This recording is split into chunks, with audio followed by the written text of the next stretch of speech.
Hello, അപ്പോൾ എല്ലാവർക്കും ചാനലിലേക്ക് സ്വാഗതം കേട്ടോ. ഇന്നത്തെ വീഡിയോ എന്ന് പറയുന്നത് ശിവരാത്രിയുടെ ഒരു ഐതിഹ്യമാണ് പറയാൻ വേണ്ടി പോകുന്നത് കേട്ടോ. അതായത് ഫെബ്രുവരി 26 നമ്മുടെ ശിവരാത്രി ദിനം എന്ന് പറയുന്നത്.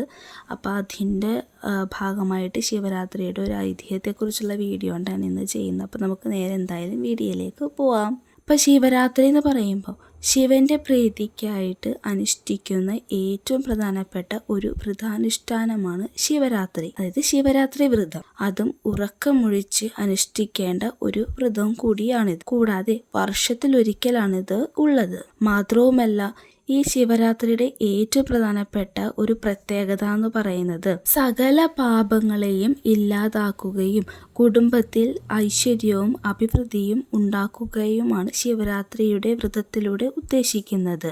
കൂടാതെ ദമ്പതികൾ ഒരുമിച്ചാണ് ഈ വ്രതം അനുഷ്ഠിക്കുന്നതെങ്കിൽ അത്യുത്തമം എന്നാണ് പറയുന്നത്. ശിവരാത്രി വ്രതം അനുഷ്ഠിക്കുന്നതിന്റെ പിന്നിലെ രഹസ്യം അല്ലെങ്കിൽ ഐതിഹ്യം എന്ന് പറയുന്നത് പാലാഴി മഥനം നടത്തിയപ്പോൾ രൂപം കൊണ്ട കാളക്കൂട വിഷം ലോകരക്ഷാർത്ഥം ശ്രീ പരമേശ്വരൻ പാനം ചെയ്തു.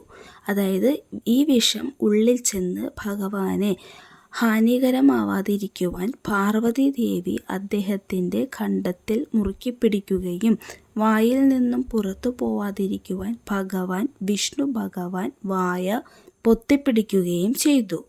അങ്ങനെ വിഷം ഖണ്ഡത്തിൽ ഉറയ്ക്കുകയും ഭഗവാന് നീലകണ്ഠൻ എന്ന നാമോദയം ലഭിക്കുകയും ചെയ്തു എന്നാണ് പറയുന്നത്.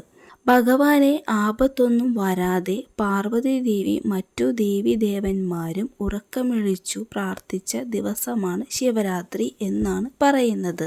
അപ്പോൾ നിങ്ങൾക്ക് ശിവരാത്രി വ്രതം എടുക്കുന്നതിനെ കുറിച്ചുള്ള ഐതിഹ്യം അല്ലെങ്കിൽ പൊരുൾ എന്താണെന്ന് നിങ്ങൾക്ക് മനസ്സിലായിട്ടുണ്ടാവും എന്ന് വിചാരിക്കുന്നു. അപ്പോൾ നിങ്ങൾക്ക് വീഡിയോ ഇഷ്ടമായിട്ടുണ്ടെങ്കിൽ ചാനൽ സബ്സ്ക്രൈബ് ചെയ്യാൻ മറക്കരുത് കേട്ടോ. അപ്പോൾ എന്തായാലും അടുത്ത ദിവസം നല്ലൊരു വീഡിയോ ആയിട്ട് വരും വരേക്കും. Bye bye, see U.